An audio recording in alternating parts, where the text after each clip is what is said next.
So chapter 11 is a very nice chapter. Sita Mataji, can you please check if the reminders have been sent to all the groups? Yes, I may Mataji. request you. Thank you. Let's start. Mataji, if you mute us. Hare Krishna. Hare Krishna, guys. Hare Krishna, Hare Krishna. Hare Krishna.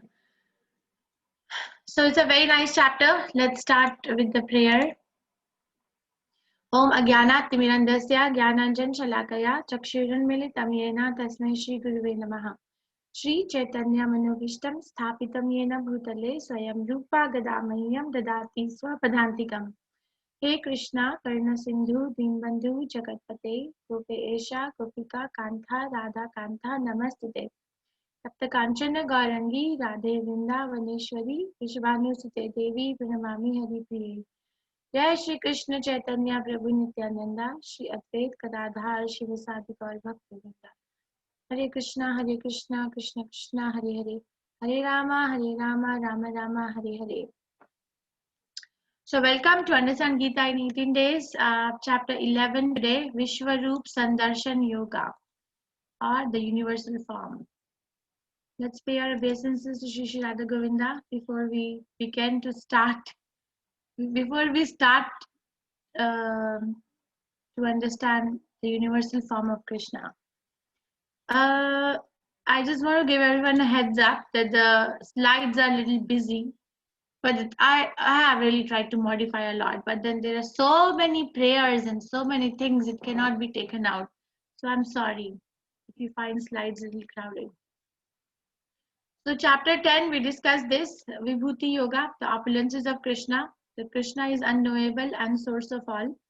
So Krishna is a source of all, but Krishna himself, no one knows him. And that is why Krishna needs to tell about himself, because no one knows him properly. Then we discussed Sambandha Videya Prayojan, pure bhakti, the essence of Bhagavad Gita. And then Arjuna accepts Krishna's supreme position after hearing these, and then he asks Krishna, can you please tell me more ways in which I can meditate on your opulences or vibhutis? And Krishna describes his opulences for his devotees' sake. Today, this is the one, chapter 11, the summary. Arjuna requests Krishna to show his universal form. First, Krishna describes the universal form. Then Arjuna gets vision to see the universal form, and then Arjuna's vision of universal form is described. And Arjuna's experience of universal form is described. And then he asks Krishna, who are you? Because he cannot understand now who is, because it's very different than original 200 form of Krishna. Krishna answers, who am I? Kalu Asmi, death I am, he says. Then Arjuna prays, and then Arjuna prays to Krishna that please stop this universal form, bring back the 400 form and then the 200 form. And Krishna describes that pure bhakti is needed to see me in all those forms. Okay, so Arjuna Uvacha. Yes, Vibha. No Vibha today? Arjuna Uvacha Mad Anugrahaya Paramam Guhyam Adhyatma Samnitam Yatva Yoktam Vachastena Mohoyam Vigato Mama. Thank you. Arjuna said, I have heard your instructions on the confidential spiritual matters which you have so kindly delivered unto me, and my illusion is now dispelled. So he heard, now, but end of chapter 10, Arjuna's illusion is now gone. Basically, he understands Krishna's supreme position. He also understands that it's Krishna who wants him to fight. The illusion is now dispelled. What was the illusion? You can type to me. What was the illusion that Arjuna had? That he should not be killing his family members. He's a part of this particular kingdom. So many identifications that he had was out of illusion. So does everyone has those. But he's saying very clearly that it is now dispelled. He says it now many times. After chapter 10, he says this many, many times. My illusion is now dispelled. If you remember, he said the same thing in 10th chapter, 12th and 13th verse, where he prays to Krishna, Param Brahma, Param Dhama, Pavitram Paramam Bhavam. There also he said, now my illusion is dispelled. Because of ecstasy, he keeps on repeating. O lotus-eyed one, I have heard from you in detail about the appearance and disappearance of every living entity, as realized through your inexhaustible glories. O greatest of all personalities, O supreme form, though I see here before me your actual position, I yet wish to see how you have entered into this cosmic manifestation. I want to see that form of yours. So he's saying that this form that is by which you're standing before me is the actual position. But I still have a desire to see that through which form have you entered into the cosmic manifestation. If you think that I am able to behold your cosmic form, O my Lord, O Master of all mystic power, then kindly show me that universal self. This is a way to talk. We cannot force Krishna. We cannot tell him that show me now this, show me now that. No, no, no. He's saying that if you think that I am able to do it, then only you show me the universal form. Now, a few questions come here. The universal form of Krishna, is it more near to the personal form of Krishna, or is it more near to the impersonal form of Krishna, the Brahma Jyoti? What is it more near to? You can type me your answer. And any of the admins can answer if they wish. What is the universal form more near to? The impersonal Brahman effulgence or the personal two-handed form? What is it more near to? Yes, any of the admins? Hare Krishna Mataji, it's more closer to the impersonal Brahman. It's more clear to the impersonal Brahman. Yes, very nice. So why is it more clear to the impersonal Brahman? Because there is no form as such. It's a concept.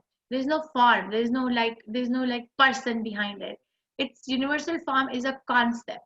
Universal form, as I described before also, that if someone has a very hard time in understanding that God is a supreme person, then Krishna for them makes this adjustment. Okay, look at me as my eyes are compared to the moon and sun. Or the upper planetary systems are compared to my head. The middle planetary system is compared to my waist. The lower planetary system is compared to my legs. These mountains and big stones and everything is compared to my bone. The plants and all the vegetations are compared to the hair on my body. The ocean and all the large water bodies that you see are compared to the sweat coming from my body. So it's a concept. That's universal form that we're going to see. And universal form is not transcendental. Universal form is temporary. Why?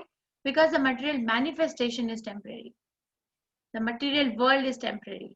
So the universal form is manifested and then unmanifested. And another question is, why is Arjuna asking now from Krishna that show me the universal form? He already said that his illusion is now dispelled, right? This means that he accepts Krishna in his original two-handed form. Then why is he saying now that my illusion is now dispelled, but now you show me the universal form? Why is he asking for universal form? He's asking because, and Krishna is going to show, both I will answer. Arjuna is asking and Krishna will also agree to his request. Why? Arjuna is asking, Arjuna's illusion is dispelled. Arjuna has no doubt anymore that Krishna is the original Supreme Personality of Godhead and he has two-handed form and that's his original form. But it is for the others.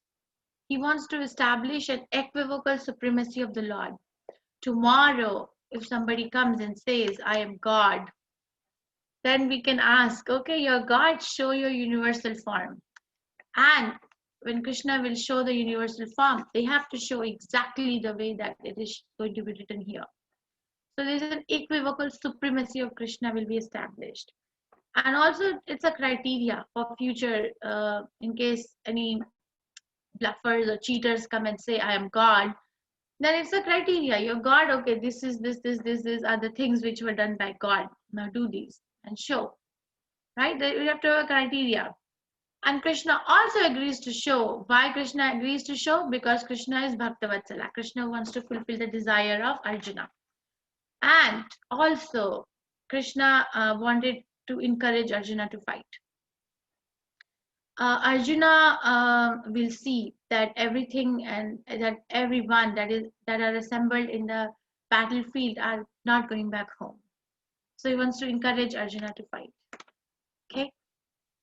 The blessed Lord said, "My dear Arjuna, O son of Pritha, behold now my opulences, hundreds of thousands of varied divine forms, multicolored like the sea." So he's now giving description. Whatever you wish to see can be seen all at once in this body. This universal form can show you all that you now desire, as well as whatever you may desire in the future. Everything is here completely, but you cannot see me with your present eyes. Therefore, I give you divine eyes by which you can behold my mystic opulences. So Krishna is giving him heads up that I'm going to show you, and it is going to be multicolored, and you'll be able to see everything at one place. Every single thing which is there in the entire creation, material creation, because the form is material, Arjuna will be able to see one place. Like we see so many things scattered, right? We see earth here, we see sun there, moon there, and we see stars there, galaxies here, oceans there, mountains there, this country there. Krishna is saying, I'm going to show everything at one particular place. That is God. Okay. So now Krishna is going to give him the vision. And Sanjay is also hearing this, and Sanjay gets very, very excited. Sanjaya Uvacha Evam Yuktva Tato Rajan Mahayogeshwaro Hari Darshaya Amasha Parthaya Paramam Purupam Ashwaram. So now he is telling Dhritarashtra. Sanjaya said, "O king, speaking thus, the supreme, the Lord of all mystic power, the personality of Godhead, displayed his universal form to Arjuna." So he's telling this, and Arjuna is like bewildered. Oh, I'm sorry, Dhritarashtra is bewildered. No, Krishna is going to show his universal form. It means that there is some, it means defeat for us. So he is shocked and bewildered and worried, and Arjuna will be in ecstasy. These are the comparisons of the emotions shown by a devotee and not a devotee of the Lord. When Krishna shows opulences, a devotee gets struck by awe and reverence for the Lord of the heart. But a non-devotee gets bewildered. And how can someone be so big? Now we're going to have the darshan of the Lord. Arjuna saw in that universal form unlimited mouths and unlimited eyes. It was all wondrous. The form was decorated with divine dazzling ornaments and arrayed in many garbs. He was garlanded gloriously, and there were many scents smeared over his body. All was magnificent, all expanding, unlimited. This was seen by Arjuna. If hundreds of thousands of suns rose up at once in the sky, they might resemble the effulgence of the Supreme Person in that universal form. So hundreds and thousands of mouths, garlands, ornaments, and also effulgence was equivalent to maybe thousands of suns rising together. Actually more than that, but then thousands of suns rising together. So Krishna is sitting here, Arjuna is on the chariot, and behind that Krishna gives him the vision to Arjuna, and he displays his universal form. How and everything in the material world is under him. He'll go on. At that time, Arjuna could see in the universal form of the Lord the unlimited expansions of the universe situated in one place, although divided into many, many thousands. So he could see, Krishna told him, right, that you'll be able to see everything at one place. So everything is divided, everything has its own place, but now Krishna is showing everything in one place. So beautiful. Then bewildered and astonished, his hair standing on end, Arjuna began to pray with folded hands, offering obeisances to the Supreme Lord. So he was bewildered, astonished. These are his feelings. And his hair is standing on the end. Now this hair standing on the end is out of ecstasy. His hair were also standing on the end in first chapter when we started this, where when he saw the other party who had assembled there to fight with him. That time also his hair was standing, but that time it was because of sorrow, because of compassion, because of soft-heartedness. Here the hair standing is because of ecstasy, because he was bewildered to see the universal form of Krishna, that Krishna is so great. Now the relationship between Krishna and Arjuna is going to change once again. Their relationship keeps changing. First time they are like friends, then Arjuna surrenders to Krishna in second chapter, 7th verse, then it becomes a spiritual master. And now in 11th chapter, again he became stuck with wonder. The emotion or the relationship is called relationship of wonder. There are 12 relationships one can have with the Supreme Personality of Godhead. 5 primary, 7 secondary. So 7 secondary, one of the relation in 7 secondary is wonder. That, oh, I'm stuck with wonder now. Okay, so this was the relation of wonder. He again forgets. Arjuna said, now Arjuna is going to describe. My dear Lord Krishna, I see assembled together in your body all the demigods and various other living entities. I see Brahma sitting on the lotus flower, as well as Lord Shiva and many sages and divine serpents.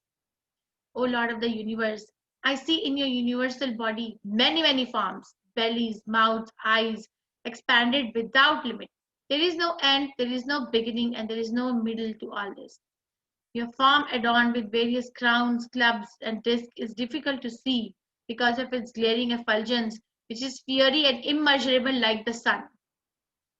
So he's saying, you see everything. I showed you Lord Brahma was there. And you see this Brahma. He can see. And then he can see everyone. Lord Shiva was there. Every single living entity is sitting who is staying in the material world is there in the universal form of Krishna. So in that way, Krishna, we are all secure. Because Krishna never leaves. Actually, to me, this universal form gives a lot of sense of security, because we think that after I die, I will be lost. But universal form is showing that everything is in them. If I am not going back to Krishna, then in Goloka Vrindavan, then what is going to be my destination? Is Krishna going to leave me? So no, Krishna is not going to leave anybody, because each and every living entity will still be a part of his universal form in some way or the other. So I find it I find a sense of security that, okay, no matter what, Krishna is in complete control. He is in complete control and will always be. Now he's going to pray. You are the supreme primeval objective. You are the best in all the universes. You are inexhaustible and you are the oldest. You are the maintainer of religion, the eternal personality of Godhead. Here also, primal objective, the only oldest objective. You're the best. There's no one. There is no comparison to Krishna. Krishna is, you see, when Mother Devaki and Vasudeva were doing austerities, and Krishna came in front of them, and then he asked, okay, what do you want? And they said, we want a son like you. So the problem is that there is no one like Krishna. So how can you have a son like Krishna? So Krishna had to become their son. We must understand the Shastras, that we think, okay, Krishna is God, but this is also God, that is also God. No. Krishna's position is unique. And everybody who is a very exalted devotee is agreeing. They have no doubt. Actually, they have no doubt. If you read the prayers of Brahma, if you read the prayers of Lord Shiva, if you read prayers of Indra, if you read their prayers, they are glorifying Krishna. They have no problem. I don't understand why do we have a problem. They have no problem. Read Srimad Bhagavatam. Everything is written. You are the origin without beginning, middle, or end. So he is the origin, but he's not bounded by time factor. Time factor has 3 phases: beginning, middle, or end. Krishna is the origin of time. We are trying to understand Krishna by our little bit of a brain power, but that's not going to happen. You have numberless arms. and the sun and moon are among your great unlimited eyes. By your own radiance, you are heating this entire universe. Although you are one, you are spread throughout the sky and the planets and all the space between. O Great One, I behold this terrible form. I see that the planetary systems are perplexed. As I behold this terrible form, I see that all the planetary systems are perplexed. So he is finding this form terrible. Every devotee will find this form terrible because a devotee wants to serve Krishna. Once I was hearing Srila Prabhupada's lecture, and Srila Prabhupada was saying, when in two-handed form of Krishna, it is so easy to serve Krishna. You know, Archa Vigraha, we can offer bhoga to Krishna, we can dress Krishna, we can bathe Krishna, we can offer flowers to Krishna, we can offer arti to Krishna, we can offer prayers to Krishna, you know, we can stitch a dress for Krishna. But universal form is so big, there is no dimension. Then how can we dress? How can we do all these personal relationship or personal offerings to this universal form? Not possible. That is why a devotee finds this form terrible, because you cannot have an exchange. Okay, all the demigods are surrendering and entering into you. All of them. They're very much afraid, and with folded hands, they are singing the Vedic hymns. So when a devotee gets scared, they have no other shelter other than Krishna. Only you. Krishna Tvam Ekam. And Krishna also says, yes, Mam Ekam. And devotee says, Tvam Ekam. Only you. And Krishna says, yes, Mam Ekam. Only me. So such nice relationship one can have with the Supreme Personality of Godhead.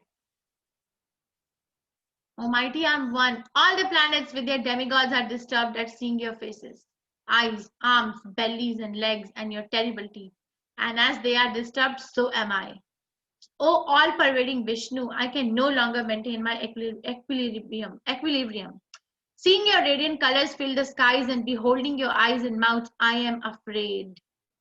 You see, people think that Krishna consciousness is without colors, without feelings, without emotions.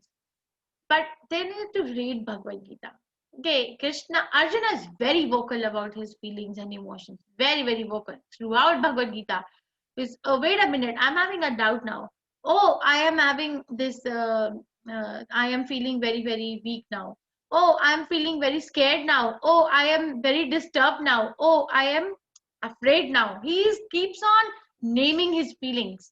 He keeps on. He doesn't say, I am feeling scared now. No. I mean, he does say that I am also fearful. But I just want to say that he's very, very vocal about his feelings. He's very, very connected to himself. He keeps on checking that, okay, I'm seeing this, now what am I feeling? Okay, I'm facing this situation, now what? And once he's connected to himself, he's able to connect to Krishna. So connection with Krishna means connection with one's real self. It actually means that. If we are not connected to Krishna, then we are not connected to ourselves also, in the real sense. All the sons of Dhritarashtra, along with their allied kings and Bhishma, Drona and Karna and all our soldiers are rushing into your mouths, their heads smashed by your fearful teeth. I see that some are being crushed between your teeth as well. So he's seeing everyone entering in his mouth and they are getting smashed and crushed. And all he can see who it is. He can see Bhishma going, and he can see 100 sons of Dhritarashtra. He can see Drona. He can see Karna. He can also see his own soldiers walking in. As the rivers flow into the sea, so all these great warriors enter your blazing mouths and perish. They can't help, but they have to enter because it's Krishna's arrangement. The blessed Lord said, time I am. So generally I ask, when we look at this slide, what do we think? So he asked Krishna, Arjuna asked Krishna at the end of that verse that, who are you? I don't recognize you. So Krishna is answering, time I am, destroyer of the world. And I have come to engage all people, with the exception of you, the Pandavas. All soldiers here on both sides will be slain. So time is such an important element in anyone's life. Actually, time represents death. Kala represents death for a non-devotee. It does. We cannot check it. It is so powerful. You see, we know, everybody knows that whatever is there in front of my eyes is going to end one day. It's not going to stay. Everybody. And people don't want to know beyond that there is something which will never end. Why? Because we condition ourselves with this time factor. And then we plan so many things. We learn how to make plans, how to execute the plans effectively, how to do this. But no one is teaching how to become Krishna conscious properly. Because Krishna consciousness means time factor does not act on the person. It does not. There is no death for a devotee. That is a doorway to enter into Krishna's planet. There was a Brahmin. There's a story. So he was addressing three people. One was a prince, and another was a butcher, and the third person was a devotee of Krishna. So he was blessing these three people. Okay, to the prince, he said that you better don't die. You just go on living. To the butcher, he said, you better die now. And to a devotee, he said, you die or you live is the same thing. So how do we understand this? He told the prince, you better don't die. Because he's enjoying his opulences so much that, and he's also committing some offense. So after death, there is punishment. So better go on enjoying your princely life. Okay, that was his blessing. Now with the butcher, he said, you better die immediately. Why? Because the butcher is killing innocent animals. So his suffering will be minimized if he dies now. If he is living, he's gonna go on committing these sinful activities, and the suffering will go on accumulating. But to a Vaishnava, to a devotee of Krishna, he says, you die or you live, same thing. Why? Because the Vaishnavas live to serve and die to serve. There's no difference. He who reasons ill that the Vaishnava ever dies. Bhaktivinoda Thakur, there's a song like this written by him. So we just need to develop an element of faith that Krishna will take care. My Krishna consciousness is not under the sphere of a time factor. So many people ask, I am so old now and I'm taking up Krishna consciousness now. So what is my chance of success? 100%. Why? Because Krishna consciousness is not dependent on anybody's age or anybody's time. Yes, it is dependent on one thing. So what is it dependent on? Or if I need to ask any one of you, for this one, we'll raise hand, okay? And you can raise hand and I will unmute you for answering. What is the price of Krishna consciousness? What price one has to pay to become Krishna conscious? There is a price for everything in life. My father gave me this mantra many years ago. Don't expect anything for free. You'll be very happy. So what price one has to pay to become Krishna conscious? So 11th chapter, I'm asking you the price for this. So what is the price? Yes, Krishna. What is the price? And rest of you, please type it to me. Hare Krishna Mataji, maybe. Yes, Hare Krishna. Maybe just faith and concentration. Okay, thank you, Mataji. Yes, Subramaniam's iPad. What is the price you're going to pay to become Krishna conscious? Pure devotion. That is a goal. Pure devotion is the goal, but what is the price? Okay, yes. Thank you, Mataji. Sarita Mataji. Yes, what is the price? Priceless. Huh? It's priceless. There's no price to it. There is a price to it. Otherwise, why will I be asking? Oh, okay. Yes. Thank you. I mean, Meenakshi Mataji. Yes. Time, surrender, completion. Meenakshi Mataji, what is the price you're going to pay to become Krishna conscious? Unentanglement with the material pleasure. She's not able to talk. Okay, Dr. Pradnya Vadekar. Hare Krishna, unconditional love. Total surrender, unconditional love. Dr. Pradnya, you can unmute yourself. What is the price you're going to pay? Bhakti sadhana, chanting Mahamantra. Chanting Mahamantra is a process. It's a process, not the price. Okay, thank you. I'm just fine-tuning. Thank you. So, Rupa Goswami Prabhupada gives the answer in Bhakti Rasamrita Sindhu There is a price. What is the price to become Krishna conscious? What is the price? How will I become deathless? What is the price? The price is tatra lolyam ekamulyam. Lolyam. Tatra lolyam. Lolyam means intense greed. Your intense greed to become Krishna conscious is the price that you were going to pay to become Krishna conscious. Greedy. Greed is one thing, and he's saying, Rupa Goswami Prabhupada says, intense greed. I want to do this. I just want to do it. No matter what. That price, that kind of enthusiasm is the price for becoming Krishna conscious. There is no other thing. There is no other price that one can match to become Krishna conscious. So, Tatra Lolyam Eka Mulyam, intensely greedy. So, the Shastras teach us to become greedy? Yes. Yes, they teach us to become greedy for Krishna. Tatra Lolyam Eka Mulyam. Lolyam means intense greed. Eka Mulyam is the only price. Mulyam means price. Eka means only. Tatra means your. So, your intense greed is the price you will have to pay to become Krishna conscious. You cannot say, oh, Krishna is God, he will make me Krishna conscious. There's another story I was hearing yesterday. Okay, there was this person. His area was in the flood. So everybody was evacuating their houses because everything was going under the water. So his neighbors told him, come, let's go. He said, well, I am chanting Hare Krishna. I am becoming Krishna conscious. Krishna will save me. You go. Krishna will save me. He will come. Okay, so the water got into his thighs. So he went up to the second floor of the house.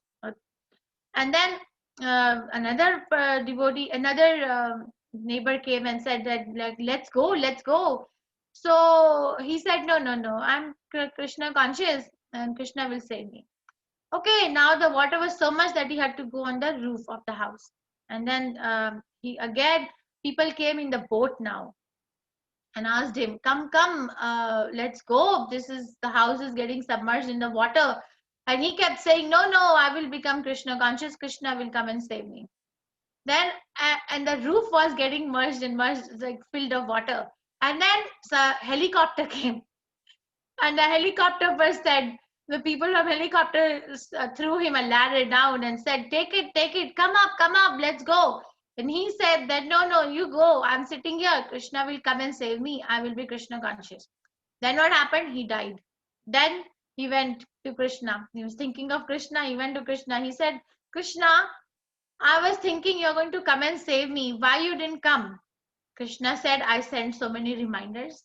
I sent a boat. I sent a helicopter. You were not grabbing the help. I was sending it. So don't be so foolish. Okay, don't be so foolish. You have to grab the rope. You have to grab it. You have to chant. You have to pick up your beads and start chanting. Otherwise, that's a reminder from Krishna. Tasmat tvam utishta yasho labhasva jitva shatrun bhungshva rajyam samriddham. It's a very nice prayer. My favorite prayer. Maye vita nihataha purvam eva nimitta matram bhavya sabya sachin. Therefore, get up and prepare to fight. After conquering your enemies, you will enjoy a flourishing kingdom. They are already put to death by my arrangement. And you, O Sabya Sachin, can be but an instrument in the fight. So nice. So what is our role? What is Arjuna's role in all this thing? Because Krishna has already put everyone to death. No one is going home. What is Arjuna's role? Become an instrument in executing the order of Krishna. Become an instrument. Because the decision is already made. If Arjuna is not going to kill them, then they will be dead by some other way. But if Arjuna decides and agrees to abide by the order of Krishna, then Arjuna's life is glorified. This is the standard of a devotee. So see, Chaitanya Mahaprabhu predicted that whatever number of towns and villages are there on earth, everywhere this Hare Krishna Mahamantra will go on. It's already predicted. Okay, it's already predicted that everywhere, whatever number of towns and villages are there, Hare Krishna will be there. Mantra will be there. It will make its place.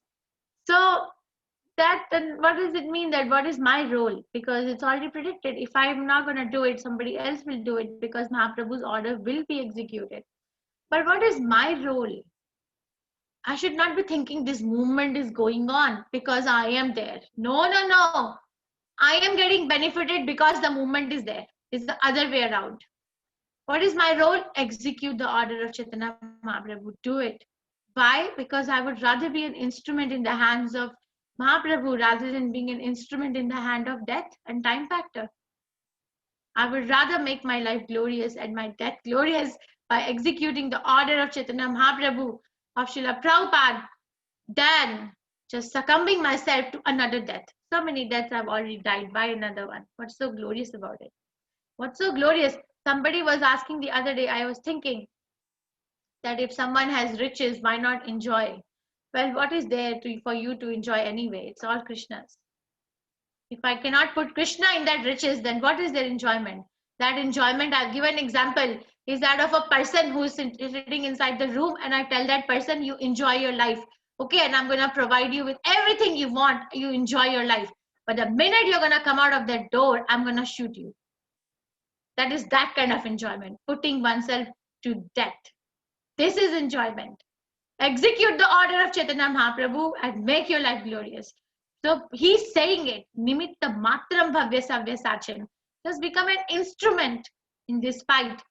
Just become an instrument. You're just an instrument. Like this scalpel is an instrument in the hand of a surgeon. Okay, the real thing is surgeon. His training or her training. This particular thing is just an instrument in executing his desire. Right? The scalpel is not doing the surgery. Surgeon is doing it. Right? That way, we can be an instrument in the hand of Krishna. So glorious life. Such a glorious. Everything follows in the life of a devotee when they are resolute in their purpose to serve Krishna. Nothing is bereft. Actually, we get so much that I never knew that I can be so happy in my life. Without depending on anything outside, I can be so happy. Yes. Yes, we can be. Provided I have that greed. My happiness in Krishna consciousness is going to depend on my intense greed. Or if I'm going to be finding excuses, oh, I have a back pain, I can't do it today. Oh, my mood is not there today. Oh, I will chant my rounds the last thing in the night. Whole day I will go on without chanting Hare Krishna. Oh, so we are procrastinating. So the greed is not intense. It's still somewhere. It's good that somebody has a spark, but it's not intensely greedy. Study the life of Srila Prabhupada. He was intensely greedy to become Krishna conscious and to make others Krishna conscious. Continuously working. Not possible. Savya Sachin means who is expert in shooting arrows. So that's Krishna, Arjuna's name, Savya Sachin. So Krishna is declaring Arjuna's position because now Arjuna has surrendered to Krishna. So Krishna is talking like this. If Krishna would have said this in the first chapter or second chapter, Arjuna would not have been able to understand. The blessed Lord said, all the great warriors, Drona, Bhishma, Jayadratha, Karna are already destroyed. Simply fight and you will vanquish your enemies. So who wants to become deathless? I do. Sanjay said to Dhritarashtra, O king, after hearing these words from the Supreme Personality of Godhead, Arjuna trembled, fearfully offered obeisances with folded hands and began faltering to speak as follows. O Rishikesha, the world becomes joyful upon hearing your name, and thus everyone becomes attached to you. Although the perfected beings offer you their respectful homage, the demons are afraid and they flee here and there. All that is rightly done. Who is the second person in the entire creation when hearing whose name the whole world becomes joyful? There is nobody. The entire world becomes joyful in hearing Krishna's name. Entire world. There is no fear. Where there is Krishna, there is no fear. No fear at all. Now one can say, oh, but there are so many fears because your lallium is not intense yet. Your greed is not intense. The problem is not with Krishna's name. We have to, we cannot question the Shastras. The problem is if I am not reaching that platform, then I am somewhere lacking. So we need to go and see what is my obstacle. From Krishna, there is no obstacle. Oh, great one, who stand above even Brahma, you are the original master. Why should they not offer their homage unto you? O limitless one, O refuge of the universe, You are the invincible source, the cause of all causes, transcendental to this material manifestation. You are the original personality, the Godhead. You are the only sanctuary of this manifested cosmic world. You know everything, and you are all that is knowable. You are above the material modes, O limitless form. This cosmic manifestation is pervaded by you. So everything that we see is under Krishna, either directly or indirectly. But there is nothing which is independent of Krishna. Actually, a soul cannot live without Krishna. Constitutionally, a soul really knows nothing other than Krishna. But now we want to forget, so there is this arrangement where we are forgetting. But really, constitutionally, if one revives their Krishna consciousness, they don't know. I actually, in my constitutional position, does not know anything. So are you, each one of you, other than Krishna. I have in the past addressed you as O Krishna, O Yadava, O my friend, without knowing your glories. Please forgive me, whatever I may have done in madness or in love.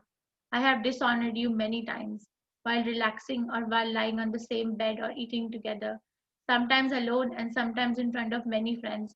Please excuse me for all my offenses. You see, this thing is coming out of the relation of wonder, because Arjuna's relation with Krishna is Sakhya, friendship. Arjuna serves Krishna in friendship. We can serve Krishna in many ways, 5 main ways. Sakhya ras or friendship is one of them. But now he's struck with wonder after seeing such an opulence of his dear friend, and now he's apologizing that I'm sorry, Krishna, I did this.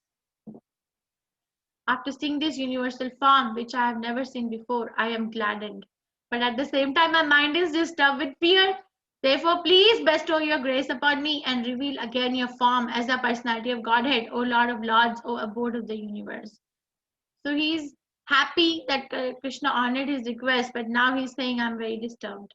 I'm disturbed with fear. So please now reveal again your form as a personality of Godhead. O universal Lord, I wish to see you in your four-arm form, with helmeted head and with club, wheel, conch shell, and lotus flower in your hands. I long to see you in that form. O best of the Kuru warriors, no one before you has ever seen this universal form of mine. For neither by studying the Vedas, nor by performing sacrifices, nor by charities or similar activities can this form be seen. Only you have seen this. So Krishna is declaring that no one before Arjuna really saw the form, universal form of Krishna in such great detail. Yes, there was a form shown to Mother Yashoda when he ate the dirt, and Mother Yashoda told him, open your mouth, and he opened the mouth and showed, but it was not so detailed. It was not so detailed. Such detailed form was shown to Arjuna only. Your mind has been perturbed upon seeing this horrible feature of mine. So Krishna is authenticating. Yes, you find this feature terrible. Yes, it is horrible. Now let it be finished. My devotee, be free from all disturbance. With a peaceful mind, you can now see the form you desire. So Krishna expands. Krishna shows his four-handed form with the conch shell, with chakra or the wheel, with the lotus flower, and with the gada. So this form of Krishna is revealed in Srimad Bhagavatam in so many places. So you can write to me if you have read Srimad Bhagavatam, where did you read this form? I read this form in first canto when Bhishma Dev is leaving his body, 9th chapter. So he is meditating on the form of Narayana. He was attached to this four-handed form of Krishna called Narayana. And he's there, this form is revealed. Then I've also read this form in Dhruva Maharaj's pastime. When Dhruva Maharaj sees the Paramatma feature of Krishna, he describes. I've also read this form in Chitraketu's pastime. I've also read this form in 3rd canto. I think and also 4th canto, when Lord Shiva is describing the glories of Krishna, he also describes the form. So many places this form appears, and Vyasdev has taken time to write each and every part of the form, beginning with the lotus feet up to the smile of Krishna, the eyes of Krishna, the eyebrows of Krishna, beginning with the sole of his lotus feet. What are the marks? Everything is described. Then devotee will be like, we feel ecstasy when we read. But non-devotee will say this is imagination. Well, then go on living the dream. It's not an imagination. Vyasdev has no time to write your speculative or imaginative things. It's real. Sanjaya said to Dhritarashtra, the Supreme Personality of Godhead, Krishna, while speaking thus to Arjuna, displayed his real four-arm form and at last showed him his two-arm form, thus encouraging the fearful Arjuna. So same universal form is now wound up. He sees his four-handed form and then he comes back to his two-handed form. When Arjuna thus saw Krishna in his original form, he said, seeing this human-like form so very beautiful, my mind is now pacified and I am restored to my original nature. The blessed Lord said, my dear Arjuna, the form which you are now seeing is very difficult to behold. Even the demigods are ever seeking the opportunity to see this form which is so dear. My dear Arjuna, only by undivided devotional service can I be understood as I am standing before you and can thus be seen directly. Only in this way can you enter into the mysteries of my understanding. So not by charity, not by austerities, not by cultivating Vedic knowledge, not by any other means can we see Krishna. Then what? Undivided devotional service. Ahetuki apratihata bhakti. Anukulena Krishna anushilanam. Anyaha bilashita shunyam. No other desire than to serve Krishna. Unless and until I come to that platform, I will not be able to appreciate the form of Krishna. Even if I'm reading about it, hearing about it, I still will not have much change in the heart. Why? Because my heart is filled with so many other things. We have to make exclusive space for Krishna. Is Vibha here?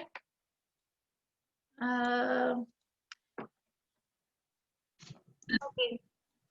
Bhaktya te tve ananya sakhya aham evam vidho Arjuna. Jantum drishtum cha tatvena pravishtum cha parantapa. My dear Arjuna, only by undivided devotional service can I be understood as I am. And ananya sakhya, only by that, no other thing. And can thus be seen directly. Only in this way can you enter into the mysteries of my understanding. So Krishna understanding is mysterious.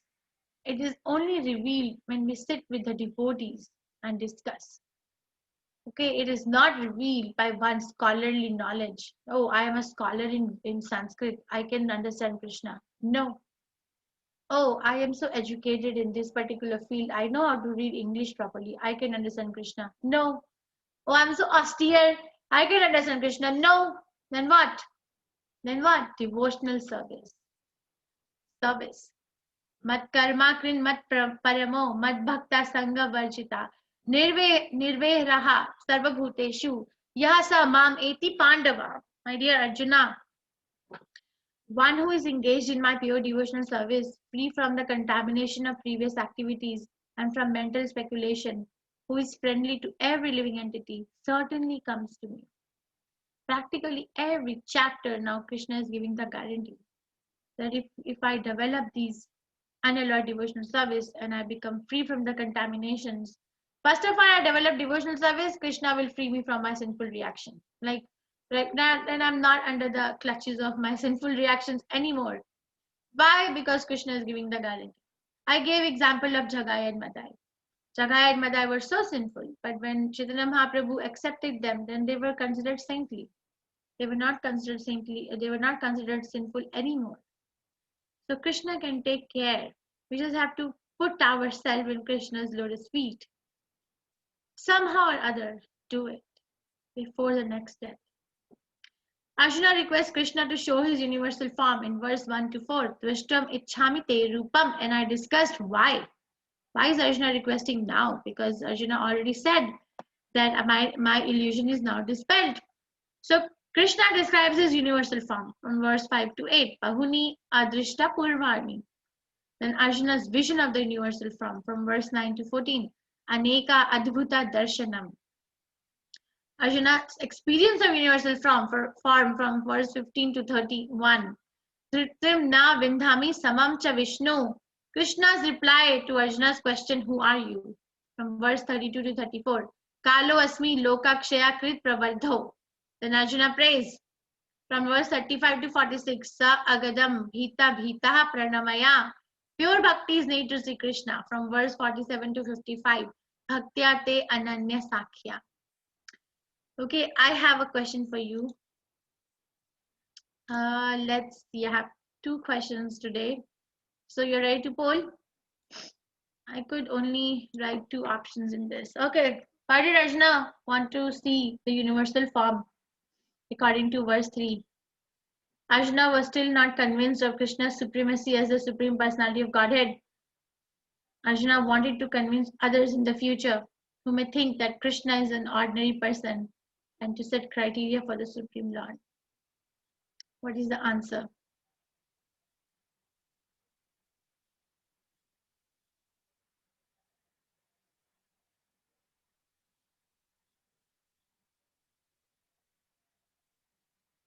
Okay, so 53% of the class has voted. I will give few more seconds. According to verse number 3, chapter number 11, why did Arjuna want to see the universal form? I think you can still vote. 63% has voted. We are 297 people, but 292 are able to vote because of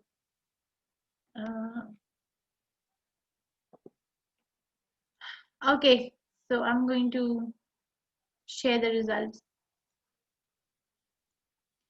So 137 people, 67% of the class is saying Arjuna wanted to convince others in the future who may think that Krishna is an ordinary person and to set criteria for the Supreme Lord. That is the correct answer. Arjuna was still not fully convinced of Krishna's supremacy as the Supreme Personality of Godhead. That's not correct because Arjuna already said in verse 1, this is verse 3. Verse 1, he already said, my illusion is now dispelled. I will show you the verse. So he says, sorry, Krishna. See in verse 1 itself, he says,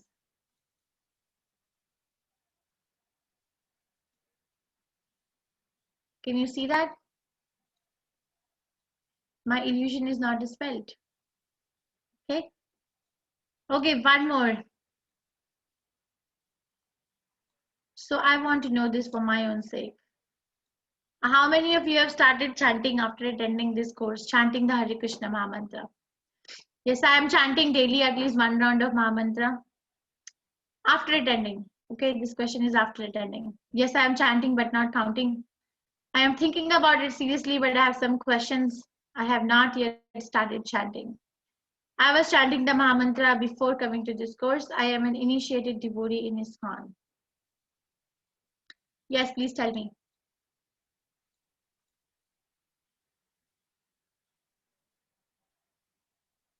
So I want to know how many of you have started chanting.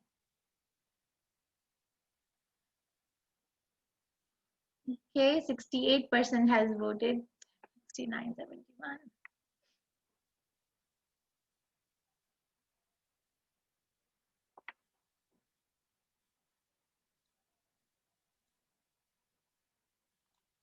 Few more seconds. 76% of the classes. Can all of you vote because you all have an option to choose from 0 to being initiated. There's a broad option.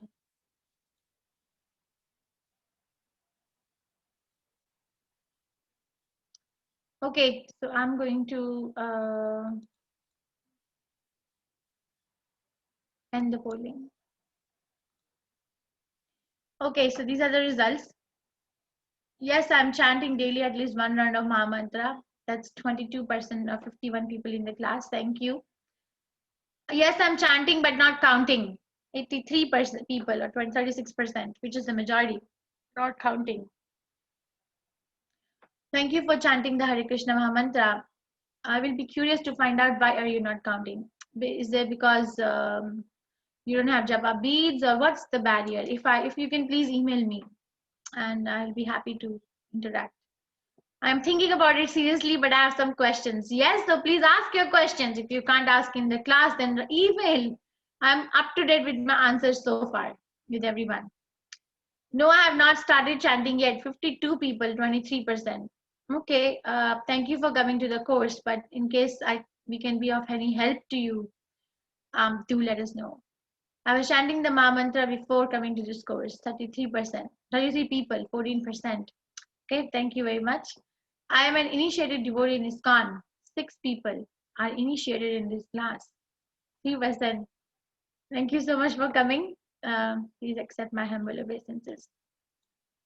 I do want to show one video of Srila Prabhupada as to how long it takes to become Krishna conscious. Okay, so let's see that and then we can take some questions. How long? One second, let me just bring it up, okay?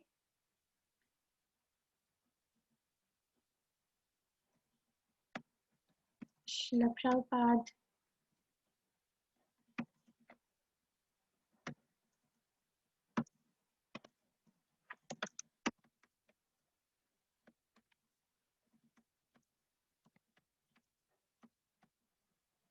Sorry, I should have searched it before.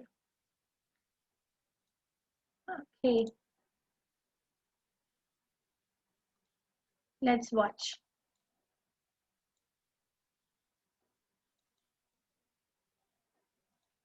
Srila Prabhupada is going to tell us how long it takes to become Krishna conscious.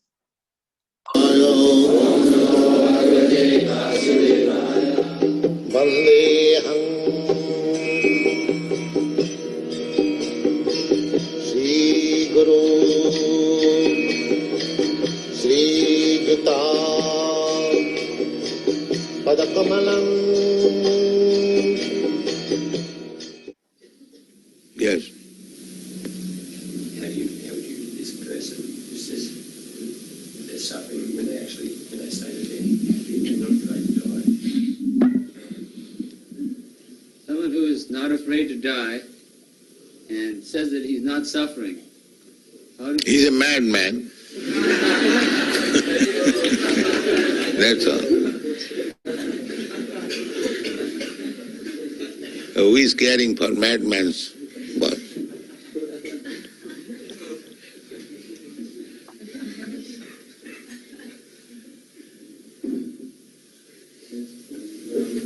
It's very easy to convince some people that they're not their bodies, but it's not very easy to convince them that they're not their mind. There's some way we could... That will take time. How can we expect? In 1 minute everyone will understand everything. It requires education, time. If he is prepared to give the time, then he will understand. Not that within 5 minutes, 10 minutes he will understand the whole thing. That's not possible. He is a diseased man. He requires treatment, medicine, and diet. In this way he will understand. A diseased man, if he doesn't care for medicine, diet, then he'll suffer. That's all.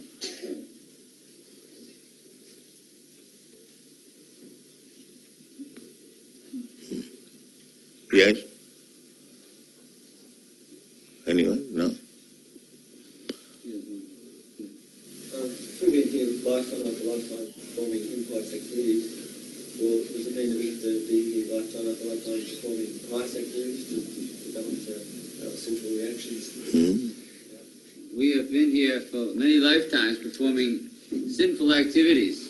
So is it possible to counteract all those sinful activities in one lifetime, or does it require many? 1 minute.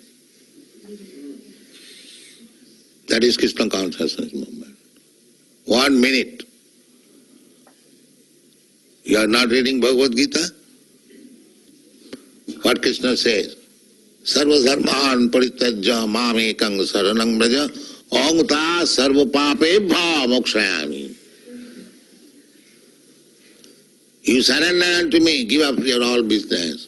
I will give you relief from all sinful reaction, immediate. It requires 1 minute. My dear Krishna, I was forgotten, now I understand, I fully surrender unto you. Then you become immediately free from all sin. without any reservation, without any politics.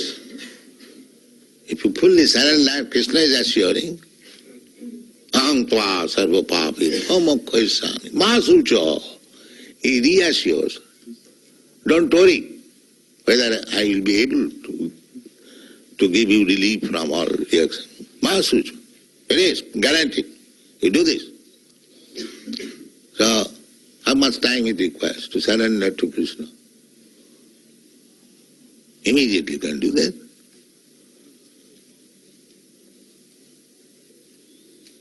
Surrender means you surrender and what?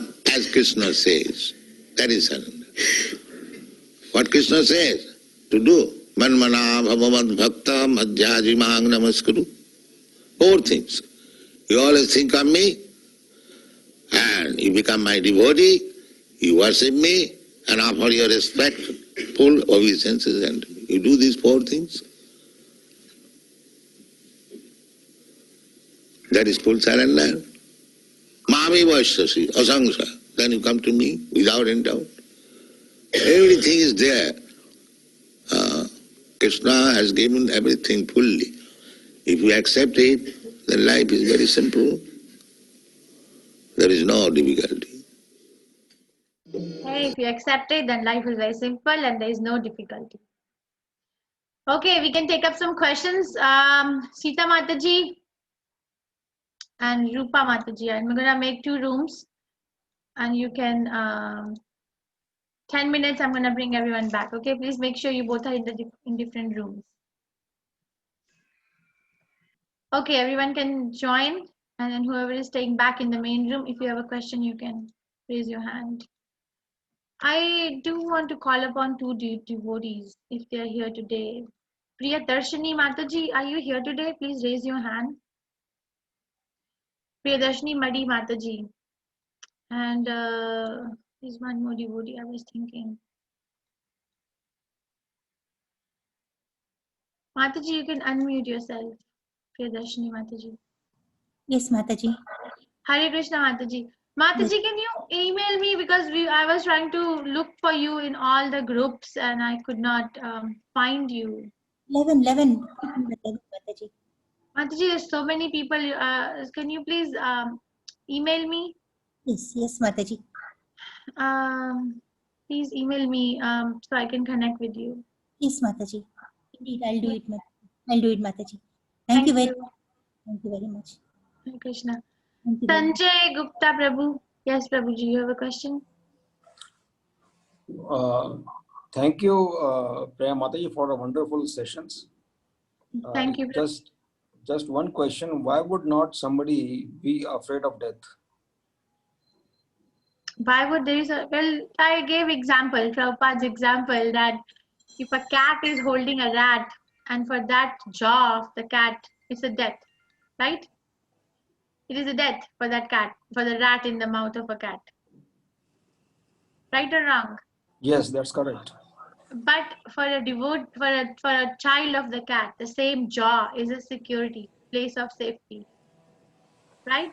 So we are dying and we are taking birth, we are growing old, we are getting diseased. Why? Because we have to come to our senses. Once we come to our senses, Krishna takes care. Death is painful for a person who is not Krishna conscious because death is also under the control of Krishna. When I give my control to Krishna 100% through a disciplic succession, then there is no question of being any pain. I mean, the body has to go, that the matter has to go. As remember, Achyuta Gauranga Prabhu described that matter has a shelf life, right? Everything that I'm seeing has a shelf life. It's gonna go. So the body is made of matter, and it's going to go. But beyond that body is the spirit soul, which can go back home. Everyone is scared of death. Why? Because death represents Krishna. He says that Mrityu Sarva Harascha Aham. I come as death and take away everything. And why are we scared of death? Because we don't know where we are going to go. Imagine I tell you, I'm going to close your eyes, I'm going to tie your hands, and I'm going to take you somewhere, and I'm not going to tell you where. That causes anxiety, right? Right or wrong? Absolutely, yes. Why? Because I don't know whether it can, where am I going to go? But the destination of a devotee of Krishna is very, very clear. He's giving so many reassurances. And if I know that I'm going to go to Krishna, or no matter where I'm going to go, I'm going to always be able to surrender to Krishna, then there is no fear. I am not fearless, but that is the verdict given by the Shastra. So I am not a pure devotee. But yes, Srila Prabhupada also says like that. And I'm giving you a formula to become deathless. He says like that. Thank you for a wonderful explanation. It's great. Hare Krishna. Read Srimad Bhagavatam, Prabhu. I was reading the other day, 11th canto, chapter 13, I think. I was reading day before yesterday night, where this is described that how a devotee should die. It's written how we have to dismantle the water element of the body to water, the earthy element of the body to earth, the fiery element of the body back to fire. Like that, a yogi should give up these elements to these things, and ultimately what remains is the soul, which is a part and parcel of the super soul. It's written. I was reading and it was like, wow. Read Srimad Bhagavatam, you're ready. Thank you. Hare Krishna. Yes, Nidhi Srivastava Mataji. I Hare wanted to Krishna. know,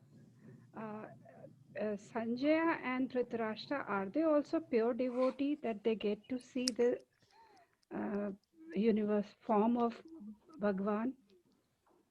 So Sanjaya is under the shelter of Vyasadeva, right? So because of Vyasadeva, his spiritual master's mercy, he is able to see. Dhritarashtra is not able to see. Dhritarashtra is hearing about it. Yes. He's not able to see it. Yes, he's hearing it, whereas others cannot even hear it. Why is he? Because of the association with a devotee. That is why the association of a devotee is so important. Because Sanjaya is sitting with him. A devotee has a potency to deliver Krishna to anyone and everyone. Like Nityananda Prabhu went to Jagai and Madai. What was the credibility of Jagai and Madai for Nityananda Prabhu to approach them? Nothing. Then why did he go? Because this is called as causeless mercy. Causeless mercy means there is no cause behind the mercy of a devotee. Okay, he's fortunate. If he uses his fortune in a proper way, he can also become 100% Krishna conscious. Okay. But he was not, despite of Krishna being present personally. Okay. Thank you, Mataji. Hare Krishna. Krishna. Okay, Utkarsh Tripathi, Hare Krishna. You can unmute yourself. Yes, Hare Krishna. You have a question? Is Ankita Mataji here in this class? Utkarsh Tripathi, I requested you to unmute. You are unmuted. You can talk. Okay, Brinda Srinivasan Mataji, please unmute. Hare Krishna Mataji. Hare Krishna. See, although we may be Krishna conscious, still, sometimes it gives, suppose if a child loses their parents or a parent loses that small child, at that time, definitely mentally they are affected. If a child is born and after a few years, suppose the child dies, then parents, of course, they will feel the loss. Similarly, if any child, if they lose their mother or father, it affects them. So how much ever we may be spiritual or we may be Krishna conscious, yes, definitely we leave everything to Krishna's hands. And so far as I am concerned, I am of that type only. I leave everything to Krishna and God only. But still, sometimes, mind affects why God did this. He has taken such a small child. Why he has done? The child has not got parent. So at that time, what to do? I can't understand. How to convince ourselves. Mataji, even Arjuna tells it to Krishna that Krishna, you're telling me that my grandfather is not the body, he's the soul. If he dies, he's gonna get a new body. All those things are okay, but I am still going to feel grief. I will still be sad because I am very attached to the concept that this is my grandfather. And now I'm not going to be able to see my grandfather anymore. So Krishna does not say that, oh, you fool, I've been trying to tell you you're not the body, you're the soul. You're not understanding. Krishna doesn't talk like that. Krishna says, yes. He validates. Yes, that's true. You will be like in grief. 2.14 Mataji, 2nd chapter, 14th chapter. Krishna says, then what to do? He validates. Yes, it's going to happen. Then what to do? Titikshava. Titikshava means tolerate. One has to learn how to tolerate. I am not saying that we have to be left alone in cultivating this tolerance. I am not saying that. One should never be left alone in cultivating the tolerance in such a situation of life, ever. Okay, then what to do? How to do? Do it with the devotees. Sit with them. Actually, this is such a big concept in our movement right now. That how do we support each other in becoming more and more Krishna conscious? We are not beginning with the concept that we are beginning with the concept that we are not the body, we are the soul, but that we are not putting people. Srila Prabhupada never told people, locking people up, oh, you are realized that you are not the body or the soul, you come and you are not, you go. No. We all come together and we all talk and we all say that, yes, Krishna says that I'm not the body, I'm the soul, but I'm not there yet. Can you help me to get there? That is called association. Then we help each other through the shastras, through emotional support, through whatever support one wants. Whatever, friendship, grief counseling, there's so many things. Mataji, we have to allow ourselves to grieve. We cannot just impose the philosophy on ourselves. Then one may become anti-Krishna. That can also happen. Correct. That means gradually we should try to convince and try to change our mind and come to the routine. Yes. Change of mind will happen by Krishna's mercy. Okay. Yeah. We have to allow that Krishna power. Remember, I told you the example of a man whose house was under the water, the flood, and Krishna was sending so many signals, and this person is like, no, Krishna has to come himself. No, right? The change of mind will happen by Krishna's mercy. We just have to capture the rope. That yes, I want to be with you. Yes, I want to chant Hare Krishna. Yes, I am grieving. Yes, can you accept me in this situation? Yes, can you please help me to get to the point where I can feel myself that I am now Krishna conscious. Right now I'm not. Yeah. No, this is okay so far as the parents are concerned.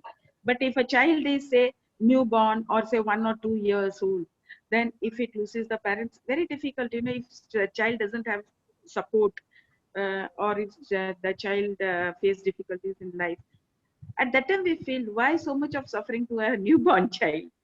So maybe it's past karma, that is okay. But very difficult to explain the child this, isn't it? That it should come out of.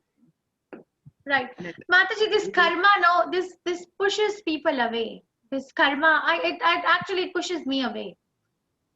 This karma factor that, oh, I'm suffering because it was my karma. No, I actually had this realization that karma factor is only between Krishna and the living entity. Okay, this karma is only, this word can only be used between Krishna and me, nobody else. Nobody else. Yes, whose karma is good? Nobody. That's why everybody's sitting over here in one way or the other. It's A class prison or B class prison or C class prison. It's a prison at the end. It is a prison. So this karma is only a function between me and my spiritual master and Krishna. Nobody else has to worry about it. So what do I have to worry about with other people, with other living entities, is compassion. Okay, compassion. The other night when I was working, I had this 7-year-old boy. Krishna gives so much realization everywhere. Who I diagnosed with leukemia. First diagnosis. Okay, first I gave the diagnosis of leukemia. Now, what do you tell that mom who's now devastated and who's saying that I just can't lose my child? What do you say her? Oh, it's his karma. Never, right? No. Yeah. Correct. You have to classify. Yes. No, we have to help her to cope up. Karma is between Krishna and living entity. It is nobody else's business to label other people as their karma. Yes, we can understand that. Yes, I'm suffering because it's the loving hand of Krishna that he's giving me some suffering because I did something. But now what? Can you help me? Can you help me to understand Krishna even in this situation? Okay. Oh, thank you so much. Thank you so Thank you, much, Mataji. Great, great. Thank you. Thank you. Hare Krishna. Before I come to Uday Prabhu, just 1 second, Prabhu. I had a question in the email which I wanted to bring up in the class. I'm not going to tell the person, but the question was that if a woman gets pregnant unknowingly before marriage, then is it a sin? And then aborting that child due to any reason, is that a sin? I wrote the answer, but I am still thinking that maybe, listen, I don't want to push anyone away because I'm not anyone's guru. Okay, I'm not giving instructions to anybody here. I'm giving principles. So please, the principle is unknowingly somebody getting pregnant before marriage. I am not able to understand that question, first of all. How can it be unknowingly? We are human beings. We need to be aware of my action and a reaction attached to it. Okay, so there is nothing called unknowingly. Number 2 is abortion. If now that this lady aborts, so the thing is that we are not Krishna conscious. That is why a person has the audacity to exploit another living entity. It's an exploitation. If somebody is saying in the name of love that, "Lo, let's get pregnant," then it's exploitation. It's not commitment. It's different. Okay? Krishna never says don't give birth to children. Krishna says dharma aviruddha kama asmi. That sex life which is not contrary to the religious principle, that I am. So there's a proper way to do stuff. And then this another abortion, is it a sin or not? I can only give you the principle that Srila Prabhupada has said, and it is written in Bhagavatam. We cannot check any other living entity's life. We cannot. Just cannot. Because it is under the shelter of Krishna. It's a principle. The application of principle can change. That is a very personal instruction. But principle is, yes, it is a sin because it is kind of a murder. But I don't want, whoever wrote this to me, I don't want you to feel distant. Because this kind of a reply can make you feel distant that, oh, she's giving so many evidences and so many principles, so she has a heart of a stone or an iron. No, I don't. Okay, you have to either connect with me personally and we have to try to understand the situation, or you have to connect to a senior devotee and reveal your mind, get some sort of a verdict. Please don't succumb, because I have seen devotees committing suicide because of all these things. Okay, really yesterday only one devotee committed suicide. Why? Because they say that, oh, Krishna said this, but I did this. Okay, I don't deserve to die. So okay, let me die. No. Okay, don't use Krishna's instruction as a leverage to commit another sinful activity. Okay, Uday Prabhu, Hare Krishna, please go ahead. Mr. Mataji, Hare Krishna. you made us a little emotional. So the question is around one of the FAQs was telling about the son of Vasudev is Vasudev. So is that kind of a right thing? I mean, at least I'm hearing for the first time. So Vasudev is Krishna, Lord Krishna, and Vasudev is the son, father of him. Okay, so fine. The second question is about while we are talking about the Bhagavad Gita, and Bhagavad Gita has been accepted as a very renowned thing that everyone should learn in the Sanatana Dharma. But apparently there are also the people who believe other gods in the similar kind of a vigor. So apparently they also keep telling that their god, for example, Lord Shiva, it could be, or if you take the offshoots of Sanatana Dharma like a Sikh religion, or it can be a Jain or a Buddhism, they tell that their god is big. So let's say if we have to tell something about the Bhagavad Gita, at the same time not hurt them as well, how do we actually approach in that interaction in a much more amicable and very very what's a cordial manner? Prabhu, it depends on my understanding of the Shastras. Because there was one Mataji in my December batch. She, at the end of 18 chapters, she was sharing her journey with me through all these days. And she told me, I don't know who's there in the class, right? So she told me that I actually follow the Christian cult. But after attending these classes, my reading of the Bible is so much better. It's so much better. She said that to me. I think she's coming here now. I saw her. Her name is Omana James. If she's not here today, if she comes tomorrow, I'll ask her to talk to you. Or all of us in the class. That she said that her reading of the Bible is so much better by understanding Bhagavad Gita. I think that was the best feedback I ever got in my entire career. Well, in fact, those kind of testimonials, if there are any, and if you can invite them as to how do they see our religion or our belief, I think that would also be interesting. It's not that we will also not go there in case if they have some beliefs to share. So maybe if you can invite them, we would also be happy to hear from them also. I saw her coming for the class. I'll see if she comes tomorrow. Sure. I don't know her number or anything. But the thing is that if you heard Srila Prabhupada's lecture after the San Francisco Rath Yatra on chapter 1, when I showed Prabhupada's interview in BBC interview, and the interviewer was asking Srila Prabhupada that don't you run into conflicts when you are collecting the truth from correct. the Vedas, the Torahs, the Bible, the Quran? Correct. Remember that? And Prabhupada said, no, I don't run into any conflicts. Why? Because the goal is to love God. So if one can come to the goal of loving God through following Jesus Christ, that's perfect. If one can come to the understanding of loving God by following the Torah, the Jewish cult, that's fine. But at the end, one has to love God. Do you agree, Taji, that there is no conflict at all because their absolute, the tenet of their soul getting rebirth in itself is not there, at least the two major religions that we have, Christianity and Islam. So that's why they say that, rest in peace, because there's always a judgmental day or some D-Day will come when their spiritual God will come and probably tell what to do, what not to do. But in our case, we keep counting the sins and the next, the body, the soul will take in the next generation would probably be based on that. So if someone says that I do not have conflict, I mean, maybe we have to understand more.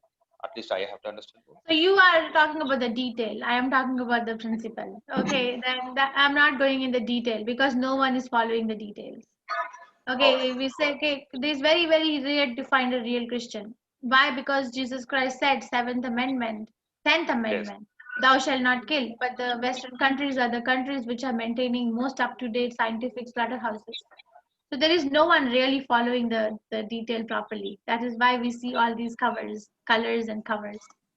But if somebody is following correctly, then they will get to the verdict. Okay. Thank you, Mataji. Hare Krishna. Thank you very much. Sarita Mataji. Hare Krishna, Mataji. Hare Krishna.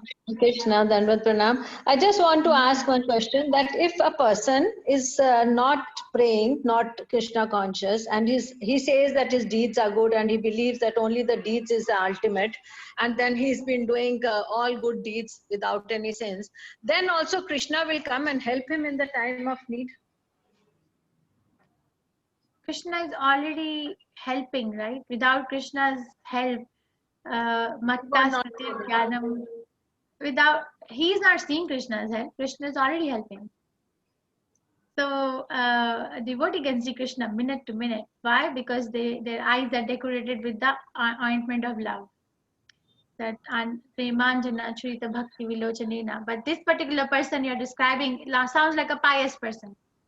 Yeah, person who's doing, serving parents, doing all good in this materialist world. He's an honest earner, and he says, my karmas are good. I am doing the best of the karmas, serving my parents, looking after them, and plus my honesty, I'm bringing whatever money I'm bringing at home is very, very honest.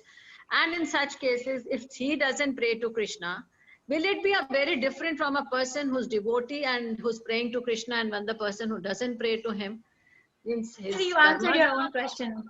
You already said that you already used the word karma. So a devotee is a akarmi. A devotee does not get affected by the reaction of their work. This person is doing the work, is a karmi. You already said that, right? So they are again making a material body for future. So if they're not surrendered to Krishna, the interesting fact will be, why are they not surrendering? What's the barrier? Because you can do all that and surrender to Krishna. Why not? But if they still are very adamant that no, this is because I have a trauma, because I was hurt by some other so-called guru or whatever their reason is, but that's the most common reason I have come across. Then you get another body. You but can get there a are body. some who are atheist by nature. Some of them are atheist. They may not even pray anything, but they say the deeds, and they are a perfect good human being. I have seen people who are there to help everybody in our medical profession only. I've seen there are people, there are one or two, I know the IVF specialists and all, they do the best of the thing. They are not doing anything, very total vegetarian that way, but they are not praying. So what do you categorize them difference from the ones who are into Krishna consciousness? Mataji, Shastra is categorized, and then Maya, Pita, Jnana. The real knowledge is stolen by Jnana, by Maya. The real knowledge is already, Prabhupada gives examples, so-called.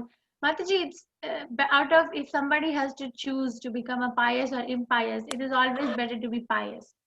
But if somebody has a choice to become pious, impious, or devotee, it is the best to be a devotee. Because you will always fall short of real knowledge. The real knowledge. What they're doing, experimenting only with the 24 elements of the material world, which we will study in 13th chapter.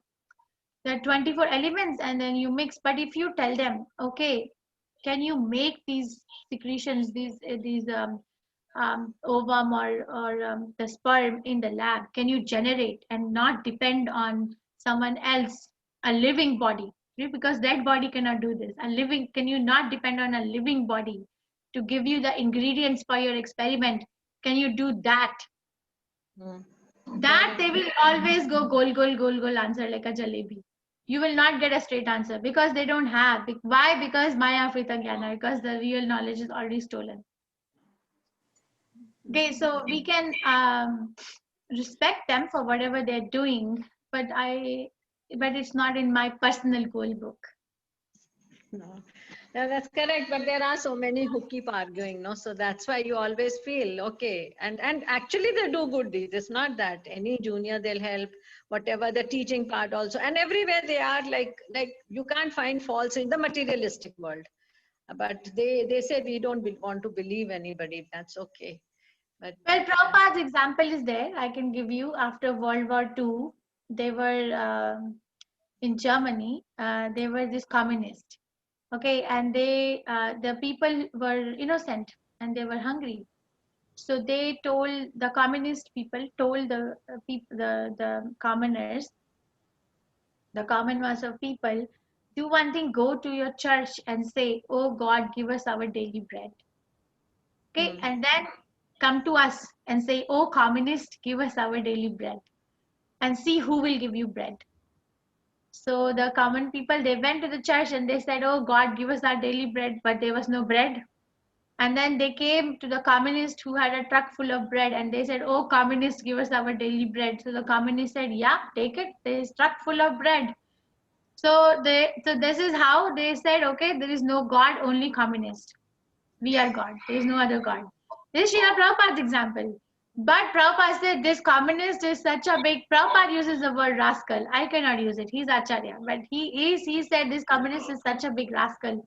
He does not know that he cannot generate this bread, ingredients of the bread in the company, in the factory. It has to depend on the nature. And nature is under the control of Krishna. The real person will ultimately come to Krishna. I gave the SQ presentation. I told you the more science takes one near to Krishna, little science takes one away. Right. So this person is like, oh communist, come give us our child. So sorry. So it's not them. They don't know where the ingredients for the experiment are coming from. But that's okay. Whatever, Mataji, we don't argue. Krishna consciousness is something which has to be done voluntarily. Even Krishna does not force his presence in anyone's life. Krishna will say so many things to Arjuna, and then at the end he's going to say that do whatever you want. Tathechasi tathaguru. Yathechasi tathaguru. Whatever you want now you do. There's always an option. You take care of yourself, or you can pray for them. Thank you so much. I don't know if I answered your question. Thank you. No, it's clear. Yeah, that's there, but there are people like that. No, they sometimes argue with you. So it's always there. They have their own point of view. Okay, we respect them, but then it's okay. I wanted to just clarify. If they are against, still Krishna helps them, even if they are not Krishna conscious about it. So anyway, without Krishna's help, their own memory will not act. Correct. But they do not accept that, no. They are the ones who, we have lots of discussions. So that's why I just asked you that there are. When I was in college, no, and the way they make a life is also the ovum they take, the fertilization, ICSI or whatever they're doing. It's a part of nature only which is replicating there. A part at 5%, 10%, they're trying to replicate it in the lab. Now ICSI or IVF or TISA, PISA, whatever we all are doing. But then all this is a part of the nature what we are trying to replicate. I don't know how much we are doing correct, wrong. That's all ethics. When I asked you once before also, you said it's to ethics about surrogacy, about donor eggs and all those things are really question mark, but it's going on, but still going on. So I was going to say something. I have a friend. She's in Chicago. She's the chief of stem cell transplant program in Chicago. Because she's a big physician of the entire country actually, and she has billions and billions of dollars project under her hand. So but she's Krishna conscious. She chants. She's very busy, but she chants. And then if you hear her, you become like profoundly Krishna conscious. You hear her. She said, we do these experiments. We tell people, okay, we are going to transplant these stem cells in your body and your body will forget the cancer that you're suffering from. But really, years and years and years, she says that I have seen that it's not just like by injecting something in the body, we can cure them. No, because the real disease is still in the mind. We may be able to get this cancer out, but the person is still not happy. So she is actually involved in this project now that adds some element of spirituality with this stem cell donation or stem cell transplant.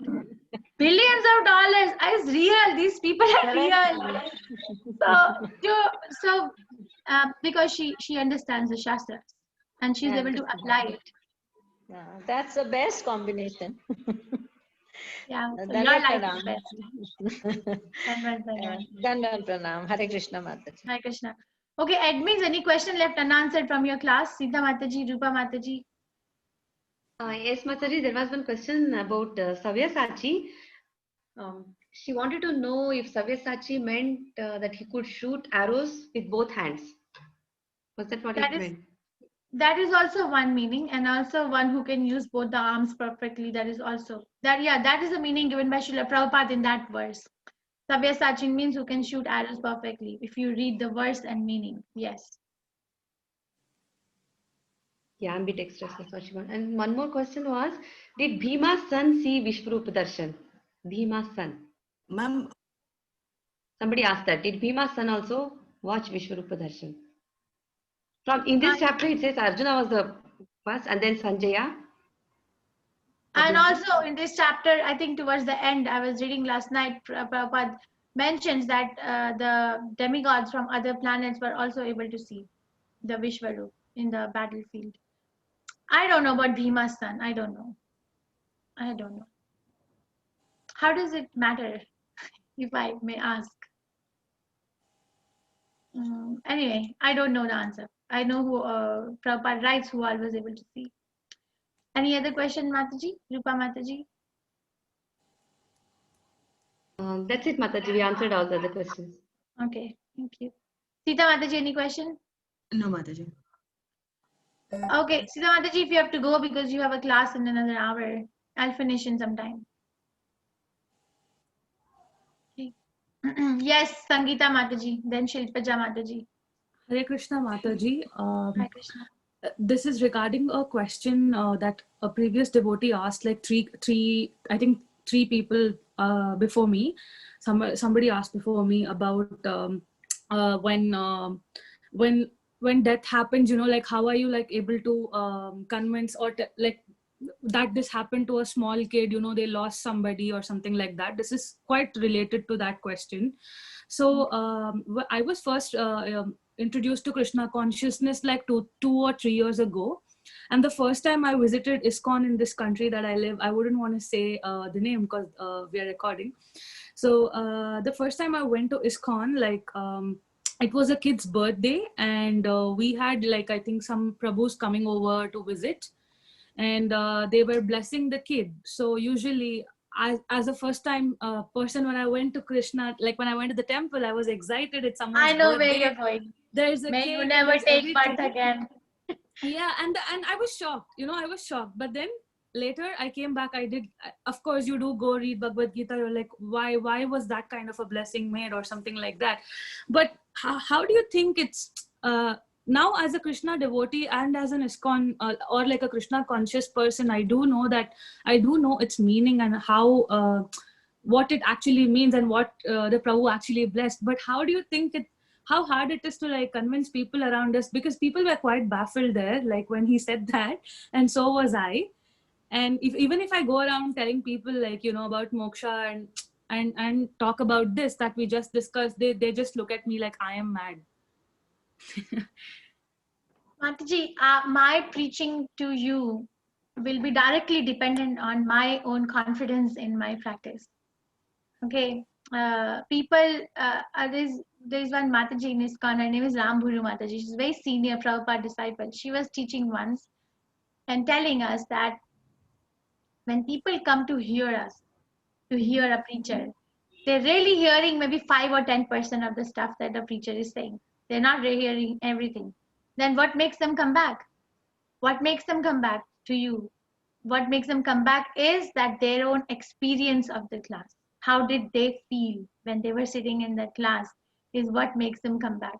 So we have to, when we are preaching, we have to come down or up to the, now we cannot go up from what we are, but we have to come down to the level of the audience. That, okay, you can understand only this much. That yes, they were blessing, but let's wait for some time and understand why it is. Or go and ask the person who blessed. They will also be able to tell you why did they say like that. Rather than sitting with the speculation and building on it, that can cause an offense and that can push a person away. That is why I don't say such things in front of new people in the temple. But probably over there were more devotees. That's why he said that. That's fine. It's true. It's true that we bless our children on their birthdays. May you never take birth again. Then what do? May you go to Krishna. And I'm coming with you. I also don't want to leave. So, Mataji, I'm again saying my preaching is, the effect of my preaching is directly dependent on how effective is my own practice of Krishna consciousness. It goes like this. Your voice is cracking. Can you come again, Mataji? Sangeeta Mataji.